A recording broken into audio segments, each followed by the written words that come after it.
अनिल पीछे देख, पीछे देख, पीछे देख।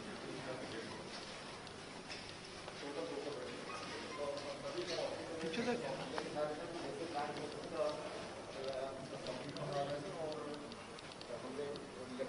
मेडिकल ऑक्सीजन भी लगा है।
बेड ऑक्सीजन युक्त एचडीयू बेड्स हैं। इन सभी में कोविड मरीजों का उपचार होगा। इसमें जो प्रॉपर एक कोविड अस्पताल में जो ट्रायज की व्यवस्था रहती है, सस्पेक्ट्स के लिए एक आइसोलेशन वार्ड्स की व्यवस्था होती है, लैब डायग्नोस्टिक, इन सभी की पूरी व्यवस्था यहाँ पे की गई है। केयर के द्वारा हमको बहुत बड़ा सपोर्ट यहाँ दिया गया है, डॉक्टर्स के रूप में हाउसकीपिंग, सफाई।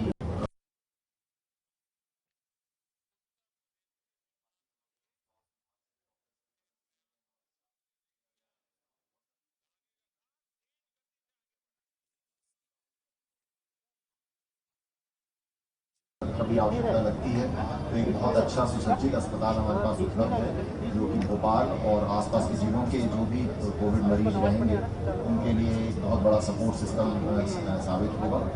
और मैं समझता हूँ कि इस अस्पताल के कोविड के अलावा भी भविष्य में, चूँकि इस क्षेत्र के लिए, यहाँ की जनता के लिए भी अस्पताल की सुविधा उपलब्ध होगी भविष्य में, तो एक बहुत बड़ी सौगात इस क्षेत्र के लिए है। यहाँ पर मैं आज यहाँ पर आए हुए समस्त अतिथियों का, सभी माननीय अतिथियों का स्वागत करता हूँ और आपसे धन्यवाद देता हूँ। धन्यवाद। जय हिंद। अनुरोध करना चाहूँगा प्रदेश के चिकित्सा शिक्षा मंत्री माननीय श्री विश्वास सारंगी से कि वो हम सबको संबोधित करें। आज के इस कार्यक्रम में हमारे बीच में उपस्थित मध्य प्रदेश के यशस्वी मुख्यमंत्री आदरणीय शिवराज सिंह चौहान जी, मध्य प्रदेश के स्वास्थ्य मंत्री आदरणीय प्रभुराम चौधरी जी, हमारी सांसद आदरणीय साध्वी प्रज्ञा ठाकुर जी, बैरसिया के विधायक आदरणीय विष्णु खत्री जी,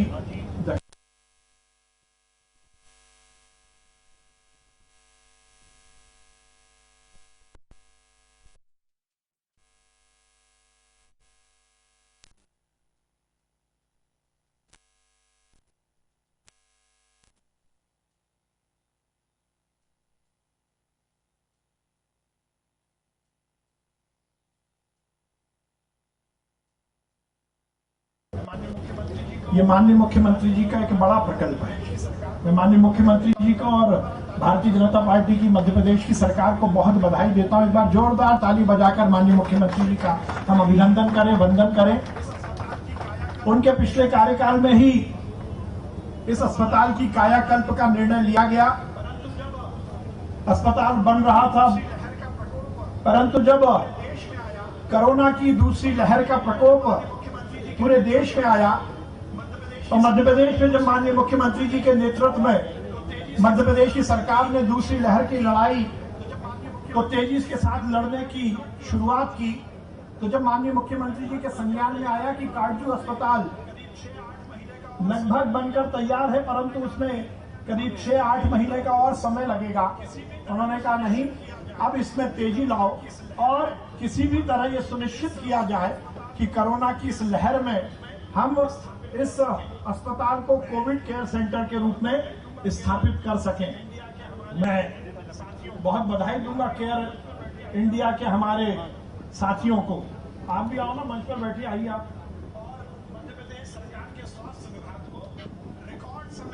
मध्य प्रदेश सरकार के स्वास्थ्य विभाग को रिकॉर्ड समय में 50 दिन में ये अस्पताल इस स्थिति में हमें देखने को मिला। इस पर भी ताली बनती है भाई।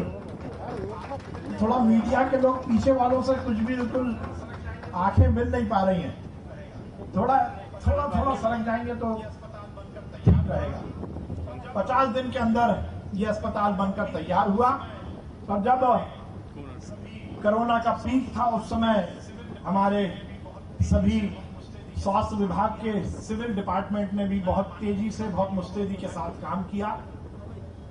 मैं माननीय मुख्यमंत्री जी को बहुत बधाई दूंगा और मैं ये बात यहाँ पर कहते हुए मुझे कहीं संकोच नहीं है कि कोरोना की दूसरी लहर जिस भयावह स्थिति में आई थी और हमें लग रहा था हर जगह अंधकार है, वो 10-15 दिन का समय लगता था कि मानव जाति के लिए इससे विपरीत और समय नहीं हो सकता। और माननीय मुख्यमंत्री जी के नेतृत्व में मध्य प्रदेश की सरकार ने मुस्तैदी के साथ काम किया और आज हम स्थिति देख रहे हैं। प्रधानमंत्री जी ने भी माननीय मुख्यमंत्री जी की तारीफ की और मध्य प्रदेश मॉडल की कोरोना में पूरे देश में तारीफ हुई। माननीय मुख्यमंत्री जी ने कोरोना के संकट को केवल सरकारी अमले के माध्यम से ही सॉल्व करने की कोशिश नहीं की, परंतु ये कहा जाता है कि यदि कोई बड़ी समस्या आए, महामारी आए, तो वो केवल सरकार के बस का काम नहीं है, बल्कि उसके समाज को जुड़ना होता है। और मैं माननीय मुख्यमंत्री जी को बहुत बधाई दूंगा कि कोरोना के इस पूरे संकट में उन्होंने यदि मध्य प्रदेश की जनता को उबारने का काम किया, यदि मध्य प्रदेश की जनता को उस भीषण समस्या से बाहर लाने का काम किया, तो उन्होंने कोरोना संकट को एक जन आंदोलन के रूप में परिवर्तित करते हुए उसको पूरी तरह से निदान किया और उसी का परिणाम निकला। प्रदेश का क्राइसिस मैनेजमेंट ग्रुप, जिले का क्राइसिस मैनेजमेंट ग्रुप और तो और गांव तक, गांव के सामाजिक कार्यकर्ता, राजनीतिक कार्यकर्ता, प्रशासकीय अमले को जोड़कर क्राइसिस मैनेजमेंट ग्रुप के माध्यम से जहां एक और जन जागरण का काम किया, तो उसके साथ ही कोरोना के मरीजों की सेवा का भी उस क्राइसिस मैनेजमेंट ग्रुप ने काम किया और उसी का परिणाम निकला कि मध्य प्रदेश आज इस स्थिति में है। चाहे ऑक्सीजन की बात हो, चाहे वेंटिलेटर की बात हो, चाहे अस्पतालों के एनहेंसमेंट की बात हो, बिस्तरों को बढ़ाने की बात हो, चाहे हेल्थ वर्कर को उत्साहवर्धन करते हुए उनको विभिन्न सुविधाएं देने की बात हो, मध्य प्रदेश सरकार ने बहुत काम किया। मैं ये बताते हुए आपको ये बताना चाहता हूं, जब ऑक्सीजन का भीषण संकट था, पूरे देश में संकट था, लिक्विड मेडिकल ऑक्सीजन की हिंदुस्तान में उत्पादन की एक सीमा है, परंतु कोरोना के इलाज में हमने देखा कि ऑक्सीजन एक बड़ी दवाई के रूप में सामने आया। उस समय माननीय मुख्यमंत्री जी ने ऑक्सीजन आपूर्ति के लिए जहां एक और ऑक्सीजन लिक्विड मेडिकल ऑक्सीजन के निर्माता गण जो है उन कंपनी के मालिकों से भी बात की, तो जिस टैंकर के माध्यम से ऑक्सीजन की आपूर्ति होती है उसके ड्राइवर से भी बात करने में उन्होंने संकोच नहीं किया, क्योंकि उनके मन और मस्तिष्क में केवल मध्य प्रदेश की जनता की जान बचाने का संकल्प था। इस तरह से कोरोना का संकट किसी हद तक कम करने में हम सफल रहे, परंतु भाइयों और साथियों, संकट अभी पूरी तरह टला नहीं है। ये अलग बात है कि मध्य प्रदेश में और देश में कोरोना के संक्रमण की दर मध्यम हुई है, उसकी गति मध्यम हुई है, परंतु पूरी तरह से अभी संकट समाप्त नहीं हुआ है। इसलिए हमें ये सुनिश्चित करना होगा कि हम अपने आचरण से, अपने व्यवहार से, अपने अनुशासन से, अपने संयम से इस बात को सुनिश्चित करें कि अब मध्य प्रदेश में तीसरी वेव ना आए।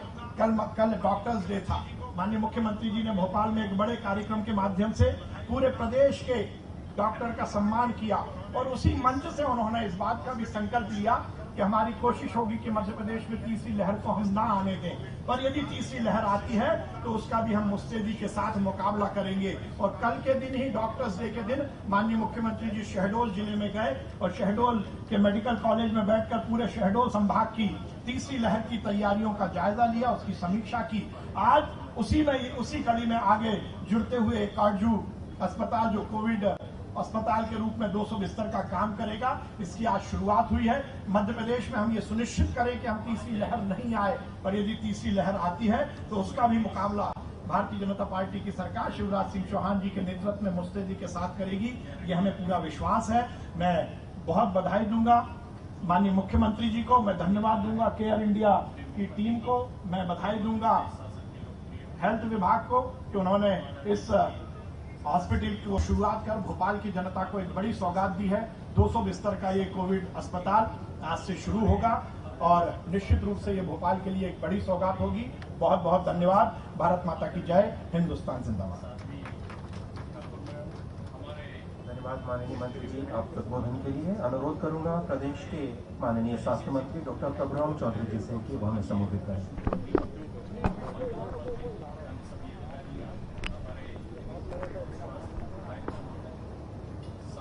आज 200 बेड के कोविड के लिए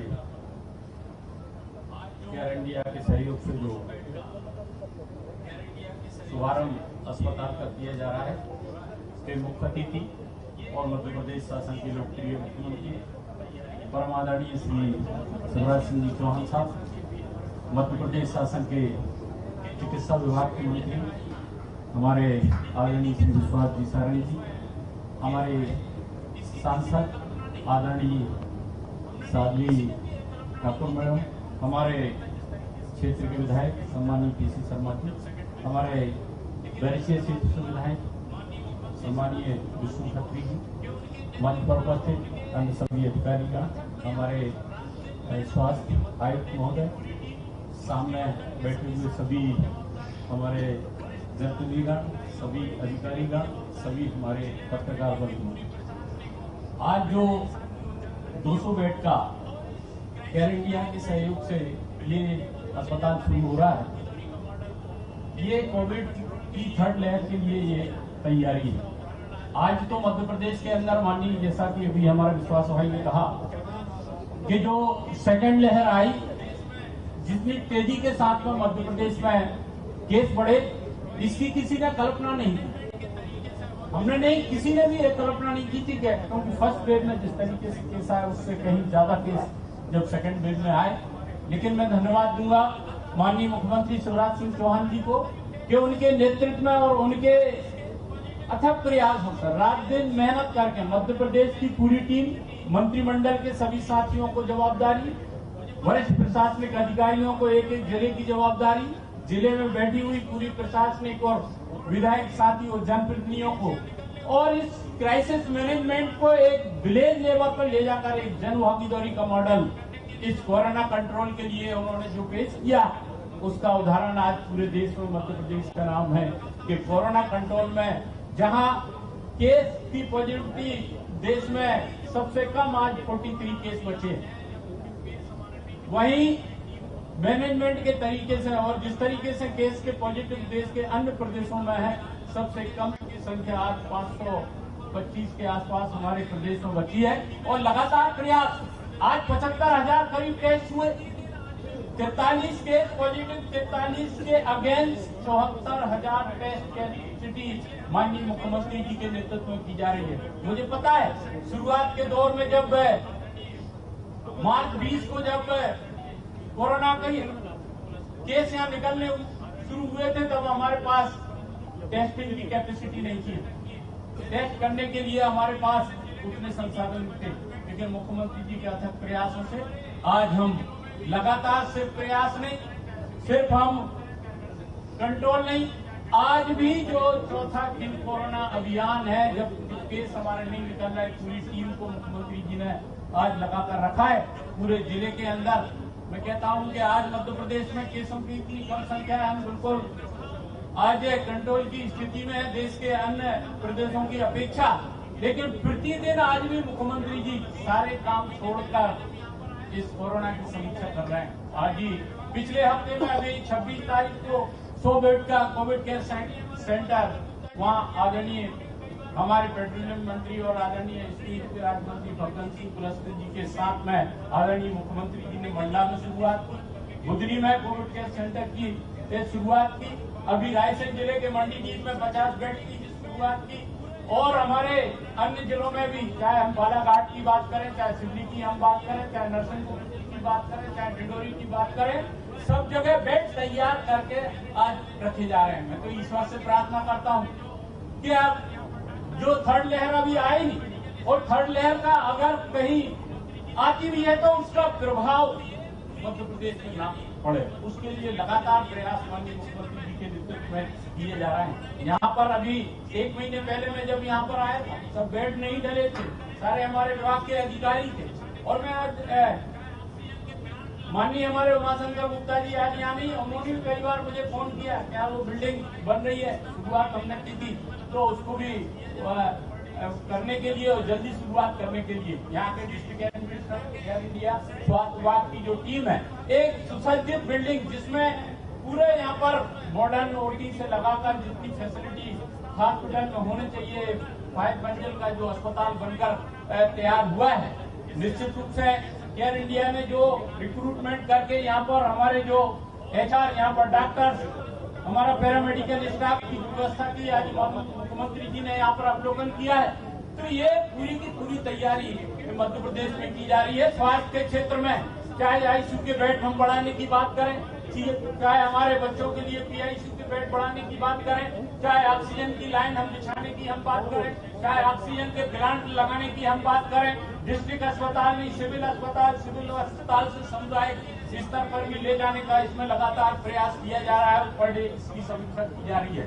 तो आज मध्य प्रदेश की जनता के सहयोग से और जो जन भागीदारी का मॉडल माननीय मुख्यमंत्री जी ने जो बनाया, जिसमें प्रत्येक व्यक्ति को, आम नागरिक को, सामाजिक संस्थाओं को, जनप्रतिनिधियों को जोड़कर जो मध्य प्रदेश में कोरोना को कंट्रोल किया है, जिससे आज हम कह सकते हैं कि मध्य प्रदेश के नागरिक स्वस्थ होकर अपने घर जा रहे हैं। और तो और जहां अस्पतालों में पूरी व्यवस्थाएं की गई, वहां जितने लोग होम आइसोलेशन में थी उनके घर घर जाकर उनके घरों पर मेडिसिन के किट उपलब्ध कराए। मेडिसिन के किटों के साथ साथ दिन में 2 बार हमारे जो डॉक्टर्स थे सुबह और शाम उनसे बातचीत करके एक लोगों को स्वस्थ करने के लिए आज स्वस्थ होकर लोग मध्य प्रदेश में आज जा रहे हैं। और आज इस शुभारंभ पर मैं तो यही ईश्वर से प्रार्थना करता हूं कि ऐसी कोई भी नौबत ना आए कि इस कोविड केयर सेंटर में हमारे कोई पेशेंट यहाँ पर निकले और यहाँ आने की आवश्यकता हो। पूरी तरीके से हमारा कंट्रोल है। हमारे विश्वास सारंग जी जो कि चिकित्सा शिक्षा मंत्री हैं, भोपाल की कमान उनके हाथों में थी।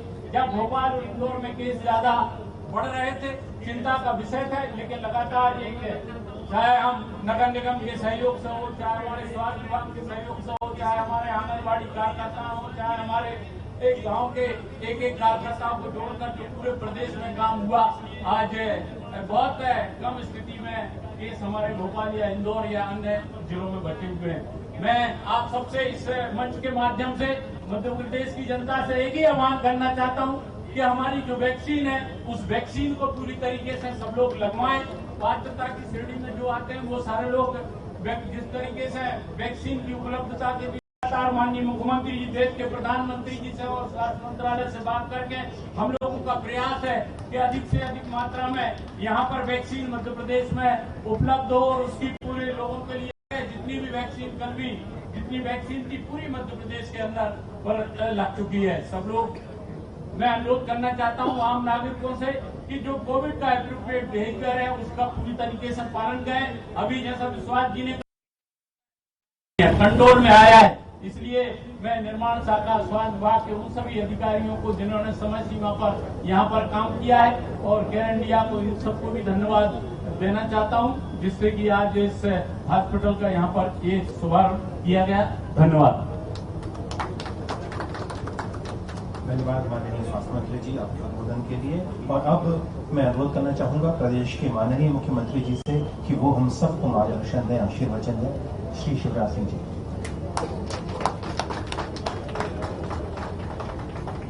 मेरी सबसे प्रार्थना है मीडिया के मित्रों से भी, कृपया करके मास्क लगा के रखें। सामने भी मेरे कुछ साथी दिखाई दे रहे हैं जिनके मास्क तो लगाए लेकिन चेहरे पे नहीं लगा, नाक के नीचे या कुछ लोग टूटी पे लगा लेते हैं, वो सही तरीका नहीं है। मंच पर विराजमान हमारे यशस्वी स्वास्थ्य मंत्री आदरणीय डॉक्टर टूराम चौधरी जी, कोरोना के संकट के विकट दौर में जिन्होंने भोपाल की कमान संभाली और जो काम मैंने दिया उसको बहुत सफलतापूर्वक संपन्न किया। हमारे चिकित्सा शिक्षा मंत्री आदरणीय श्रीमान विश्वास सारंग जी, हमारी यशस्वी सांसद आदरणीय साध्वी प्रज्ञा सिंह जी, हमारे इस क्षेत्र के विधायक आदरणीय श्रीमान पीसी शर्मा जी, बैरिसिया क्षेत्र के विधायक आदरणीय श्री विष्णु खत्री जी, एयर इंडिया जिनका सहयोग इस अस्पताल के संचालन में मिल रहा है आदरणीय मनीष माथुर जी, हमारे स्वास्थ्य विभाग के अधिकारीगण आकाश जी, वीणा जी, यहां उपस्थित मेरे प्रिय बहनों भाइयों, मीडिया के मित्रों और आपके माध्यम से मुझे सुन रहे प्रदेश के प्रिय बहनों और भाइयों, कोविड का संकट अभी पूरी तरह से टला नहीं है। ये बात विश्वास जी ने भी कही और ये बात डॉक्टर प्रभुराम चौधरी जी ने भी कही। ये बात सच है कि मध्य प्रदेश में अभी संक्रमण नियंत्रण में दिखाई देता है, लेकिन मैं दूसरा पहलू मध्य प्रदेश की जनता को दिखाना चाहता हूं। देश और दुनिया के देश के कई राज्यों, स्पेशली महाराष्ट्र में, केरल में कोविड के पेशेंट्स की संख्या लगातार बढ़ना शुरू हो गई है। और केवल देश की बात नहीं कर रहा, खतरनाक डेल्टा प्लस वेरिएंट दुनिया के कई देशों में कहर बरपा रहा है। इंग्लैंड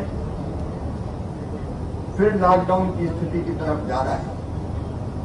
26,000 से ज्यादा केस रोज। अब यूके में लगातार आ रहे हैं। एक ने दुनिया के अनेकों देशों में दूसरी लहर के बाद तीसरी लहर, तीसरी के बाद चौथी लहर आने का क्रम जारी है। मध्य प्रदेश को अगर आप देखें तो मध्य प्रदेश में ये बात सच है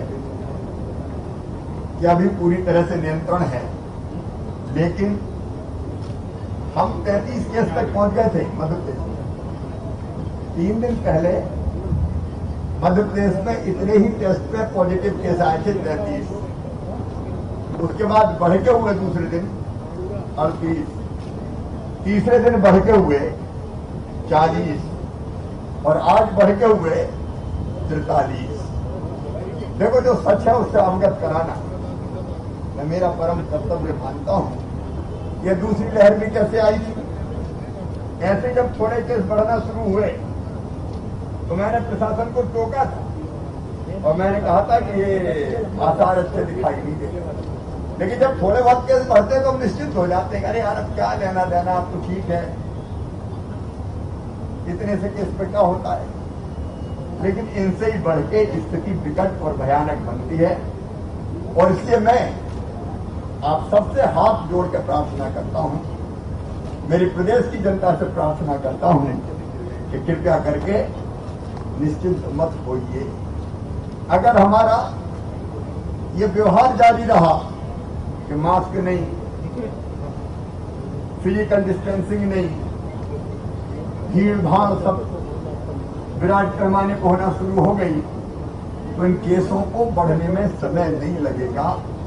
और एक बार स्थिति अगर आउट ऑफ कंट्रोल हुई तो हमने सेकेंड वेव के जो कष्ट सहे हैं, आज देख के ही कई बार रोंगटे खड़े हो जाते हैं। हमने भुगता उस दौर में जब ये अस्पताल का निर्माण का काम चल रहा था, पूरा नहीं हुआ, और हमने तब तय किया युद्ध स्तर पर निर्माण का काम होना चाहिए। हमारी कोशिश थी कि सेकेंड वेव जो वेव है उसके पीक पर ही हम इस अस्पताल का उपयोग कर रहे हैं। स्वास्थ्य विभाग को बधाई देता हूं, एयर इंडिया के सहयोग से सचमुच में स्वास्थ्य विभाग ने, विश्वास जी भी इस काम को देखते रहे, प्रभुराम जी भी देखते रहे, एक रिकॉर्ड समय में इस अस्पताल को बना के तैयार किया। इसमें कोई दो मत नहीं कि जब ये शुरू हुआ था तो उमाशंकर गुप्ता जी निश्चित तौर पर इस अस्पताल के लिए बहुत चिंतित रहा करते थे। युद्ध स्तर पर बनकर यह अस्पताल तैयार हुआ। और मैंने जो उल्लेख आपके सामने किया वो इसलिए किया कि हम कोविड की तीसरी लहर से निपटने की तैयारी कर रहे हैं। हम कर रहे हैं, मैंने हम शब्द कहा, केवल सरकार नहीं, हम मतलब जनता के साथ मिलकर, जनप्रतिनिधियों के साथ मिलकर। यहाँ भोपाल की क्राइसिस मैनेजमेंट कमेटी के सम्मानित सदस्य बैठे हैं। हमने बिना किसी भेदभाव के, बिना दलगत भेद के, हमने कोशिश ये की कि कोविड से अगर लड़ना है, सारे हमारे आदरणीय सांसद जी, विधायक मित्रगण, प्रशासन की टीम और सामाजिक कार्यकर्ता मिलकर इस लहर का मुकाबला करें। सबका भरपूर सहयोग मिला और विश्वास जी ने सचमुच में लीड भी बहुत ढंग से किया, इसलिए भोपाल में भी नियंत्रण। लेकिन अब तीसरे लहर की तैयारी, और आज जो इस अस्पताल का लोकार्पण हमने किया है वो तीसरी लहर की तैयारी के लिए किया है। अब 200 बिस्तर का यह अस्पताल है जिसमें 50 आईसीयू बेड है हमारे, 150 हमारे ऑक्सीजन बेड है। कोई बेड ऐसा नहीं कि जिसमें ऑक्सीजन ना हो। ऑक्सीजन प्लांट भी यहाँ लग रहा है, जंबो सिलेंडर्स का इंतजाम हो रहा है, लिक्विड मेडिकल ऑक्सीजन को भंडार करने की व्यवस्था भी यहाँ की जा रही है ताकि भंडार न करे। हमारी कोशिश तो वही होगी जो प्रभुराम ने कह रहे थे, कोशिश हमारी वही होगी कि तीसरी लहर की जो तीव्रता है उसको हम खत्म करके संकट बढ़ने न दें। लेकिन तैयारी हमारी पूरी। कल मैं शहडोल में, कल हमने शहडोल मेडिकल कॉलेज में तीसरी लहर का प्रेजेंटेशन विश्वास जी साथ वो देखा, व्यवस्थाएं देखी। कल मैं इंदौर जाऊंगा, वहां तीसरी लहर की तैयारियां देखूंगा। 7 तारीख को मैं जबलपुर जाऊंगा, वहां तीसरी लहर की तैयारी देखूंगा। दूध का जला छाछ को भी फूक फूक कर पीता है। अब हम आंख बंद करके नहीं बैठने वाले, उसे लगातार व्यवस्थाएं बढ़ाते रहेंगे और कोशिश ये करेंगे कि लहर को हम उस तीव्रता से आने ही ना दें, लेकिन यदि आ जाए तो पूरी ताकत के साथ उसका मुकाबला करें। लेकिन उसमें आज एक अपील मध्य प्रदेश की जनता से करना चाहता हूँ, हाथ जोड़ के करना चाहता हूँ, हृदय से करना चाहता हूँ, क्योंकि हम कई बार बहुत जल्दी भूल जाते हैं कि कितने कष्ट हमने अपने बीच में भुगते हैं, और इसलिए असावधान ना रहें। कोविड एप्रोप्रिएट बिहेवियर का पालन करें। कोरोना के संक्रमण को रोकने के अनुकूल व्यवहार ये अत्यंत आवश्यक है। हम वो करते रहे। हमने तय किया टेस्ट की संख्या हम कम नहीं करें, 75,000 से टेस्ट कम नहीं होंगे। और मैं भोपाल वासियों को भी कहना चाहता हूँ, प्रदेश में कई जगह लोग कहते हैं अब आप सैंपल क्या को देना, सैंपल देते रहो मेरे बहनों और भाइयों, क्योंकि ये सैंपल ही पता लगाएगा कि कोविड का कहीं संक्रमण बढ़ तो नहीं रहा। और इसलिए हम लगातार टेस्ट करते जाएंगे। आप सैंपल देते रहे, मैं भी हफ्ते 10 दिन में 15 दिन में एक बार करवाई देता हूं, उसमें दिक्कत क्या है? अगर संक्रमण होगा तो तुरंत पता चलेगा, और पता चलेगा तो एक भी पॉजिटिव निकला तो उसके मैंने कहा है कि कम से कम 25 लोगों की कॉन्ट्रैक्ट ट्रेसिंग होनी चाहिए। परिवार के लोगों की, उनके सैंपल लिए जाने चाहिए। मित्रों की संपर्क में आने वाले लोगों की, उनके सैंपल लिए जाने चाहिए, ताकि उनमें से कोई संक्रमित हो गया हो तो तत्काल हमें पता चल जाए, उनको हम आइसोलेट कर दें। उसके लिए अस्पतालों की व्यवस्था भी है, उसके लिए और व्यवस्थाएं निर्माण करना होगी तो वो भी करेंगे। लेकिन परिवार के साथ अगर जगह है तो घर में रहे, लेकिन बाकी सदस्यों से दूर। और जगह नहीं है तो हमने ऐसे अस्पताल तैयार किए, हम उन अस्पतालों में रखेंगे। देखो ये वेव तीसरी रोकना बहुत जरूरी है, उसके लिए सबका सहयोग चाहिए। तो एक ये व्यवहार, टेस्ट खूब करेंगे, कॉन्टैक्ट ट्रेसिंग करेंगे, फिर कोरोना अभियान चलता रहेगा। गांव में भी सर्दी जुकाम बुखार के केस अगर मिले तो तत्काल पहचानेंगे और उनको दवाइयां देके तत्काल ठीक करने की हम कोशिश करेंगे। और एक वैक्सीनेशन का अभियान, टीकाकरण का अभियान। मैं मध्य प्रदेश की जनता को प्रणाम करता हूं। टीकाकरण के लिए पहले लोग तैयार नहीं होते थे, लेकिन अब जगह जगह लोग स्वप्रेरणा से भीड़ इकट्ठी हो रही है जो चाहती है कि वैक्सीन लगे। कल भी वैक्सीन हमारी कम पड़ गई। हम निरंतर प्रयास कर रहे हैं कि अधिकतम वैक्सीन हमको मिले, उसकी कोशिश लगातार जारी है। अब हम व्यवस्था ऐसी बनाएंगे कि उसको ऑफलाइन भी आए तो पहले से सूचना करें, ताकि जितनी कल अगर हमारे पास 3 तारीख को हम कर रहे हैं वैक्सीनेशन, तो सेकेंड डोज वालों को मैं निवेदन करना चाहता हूँ, कहीं ने एक लगवाई और भूल ही गए कि दूसरी भी लगवानी। तो कल का दिन जो हमारा वैक्सीनेशन का वो सेकेंड डोज का है, ताकि जिनको एक डोज लग गया उनको दूसरा डोज भी लग जाए, तब हम पूरी तरह से सुरक्षित हो पाएंगे। तो 3 तारीख को सेकेंड डोज लगेगा। उसके बाद फिर लगातार सप्ताह में 4 दिन वैक्सीनेशन का अभियान चलेगा। मंगलवार और शुक्रवार को हम कोविड के अलावा बाकी जो टीके हैं जो बच्चों के लिए भविष्य के लिए बहुत जरूरी है वो टीके हम लगाने का काम करते हैं ताकि बाकी टीके भी बच्चों को लगता रहे। हमारे स्टाफ को एक दिन फुर्सत मिल जाए कम से कम इतवार के दिन, उस दिन हम टीकाकरण का काम नहीं करते। सप्ताह में 4 दिन टीकाकरण का काम जारी रहेगा। तो एक तरफ वैक्सीनेशन, एक तरफ कोविड एप्रोप्रिएट बिहेवियर, एक तरफ टेस्ट, सैंपलिंग, कॉन्ट्रैक्ट ट्रेसिंग और फिर अस्पतालों में बिस्तरों की व्यवस्था, इंतजाम, ताकि कोई दिक्कत और परेशानी ना हो पाए। अब ये सारे प्रयत्न हम कर रहे हैं, इनमें जनता का भरपूर सहयोग हमको चाहिए, तभी तीसरी लहर का सफलता के साथ मुकाबला होगा।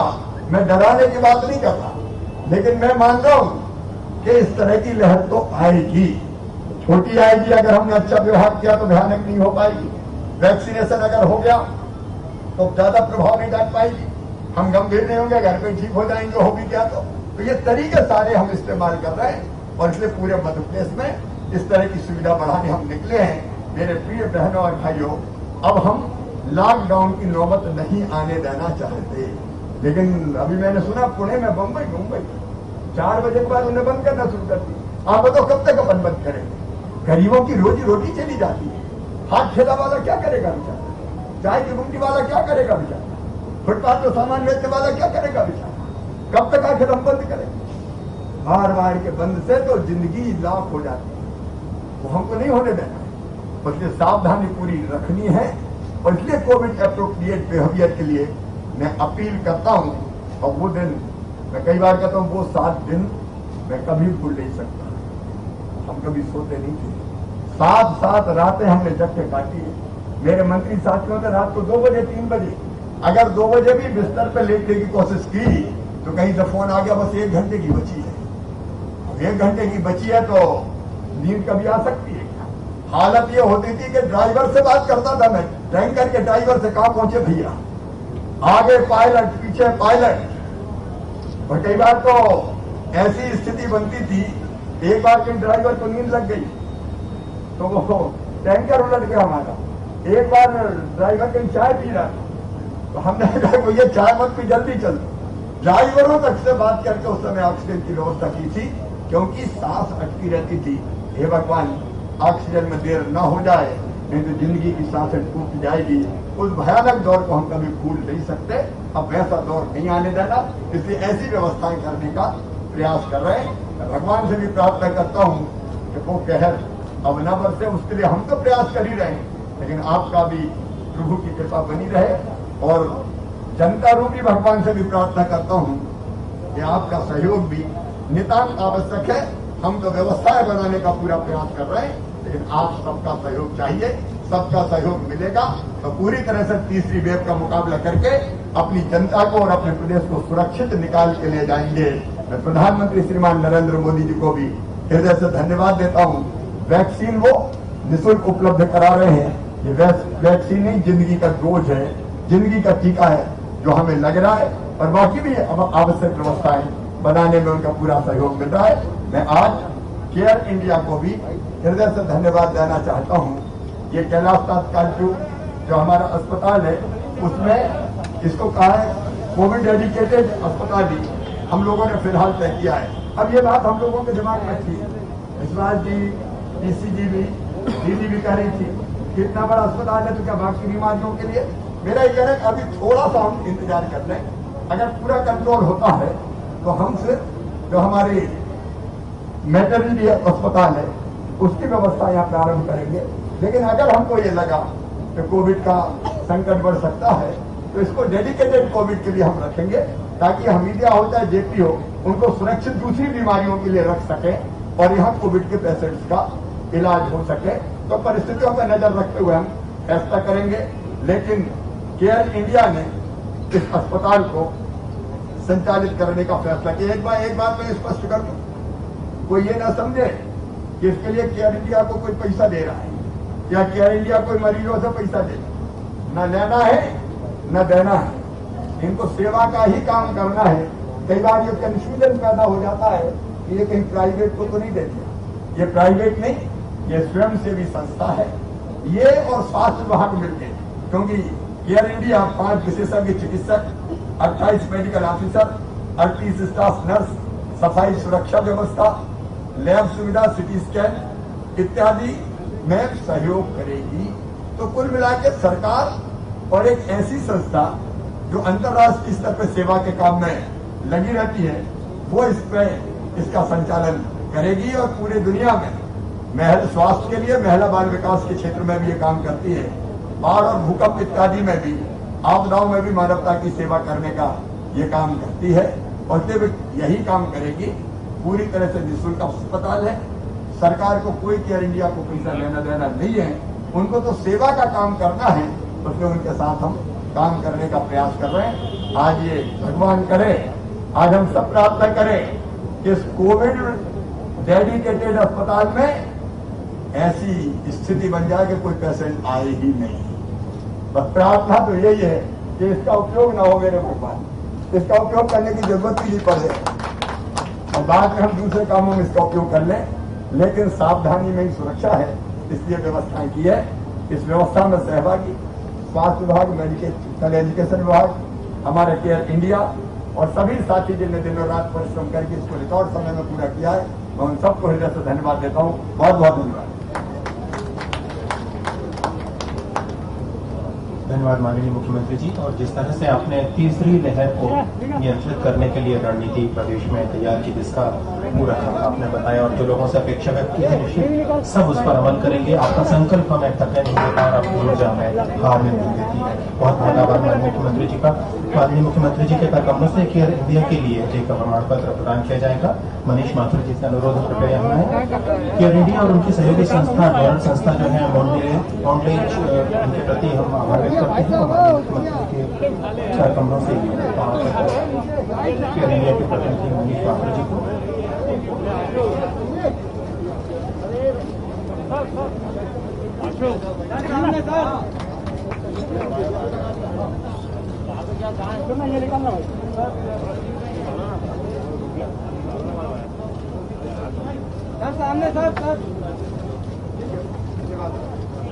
और इस भवन को रिकॉर्ड समय में तैयार करने के लिए मुख्य अभियंता महोदय, कार्यपालन यंत्री जी, कार्यपालन यंत्री राकेश गर्ग जी, ऋषभ कुमार जैन साहब, श्री केसी हरवार साहब मुख्य अभियंता, हेमंत कुमार कटेरिया उपयंत्री सिविल, आप सभी से भी अनुरोध है कृपया मंच पर आए और माननीय अतिथियों से प्रमाण पत्र प्राप्त करें।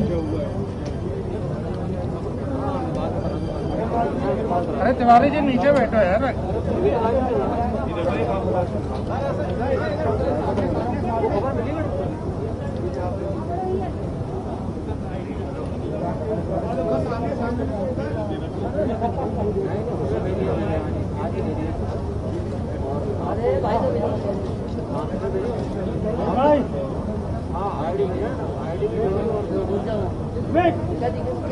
और अब अनुरोध करूंगा स्वास्थ्य विभाग की अपर संचालक डॉक्टर रीना सिन्हा मैम से कि आभार प्रदर्शन करें।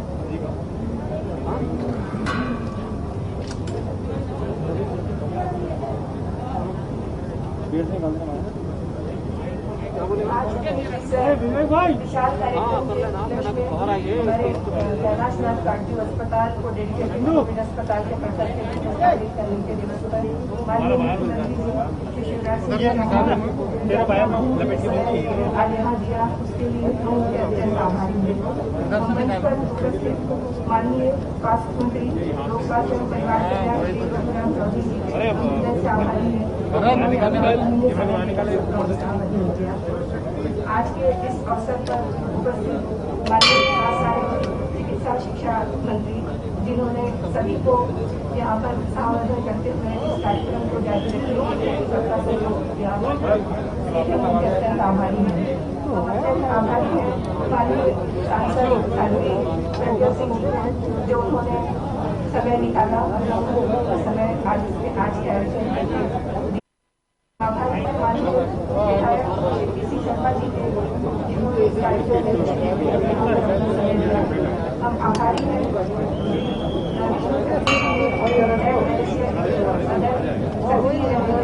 स्वास्थ्य विभाग के कार्यक्रम में। हम आभारी हैं केयर इंडिया के डोनर्स हैं, जो आज यहाँ पर उपस्थित हैं, उन्होंने इस प्रकल्प को पूरा पूरा करने में पूरा सहयोग प्रदान किया है। आभारी हूँ जिला प्रशासन पुलिस और हमारे मीडिया, इलेक्ट्रॉनिक मीडिया और हमारा जो अधिकारी है, स्वास्थ्य विभाग के समस्त अधिकारी, सिविल अधिकारी, जिन्होंने रिकॉर्ड समय में इस कार्य को किया है, एचए शाखा और हमारे विभाग के समस्त अधिकारी, हमारे आयुक्त महोदय तथा हमारे एनएचएम के mission director Vijay Kumar sir जो आज यहाँ नहीं है, सबके उनके आभारी हैं। और हमारे सचिव महोदय उनके भी हम आभारी हैं, जिन्होंने परियोजना को पूरा करने में पूरा मार्गदर्शन दिया है। आप सभी का बहुत बहुत धन्यवाद जो आप यहाँ उपस्थित हुए और हम सबका उत्साहवर्धन किया है। बहुत बहुत धन्यवाद।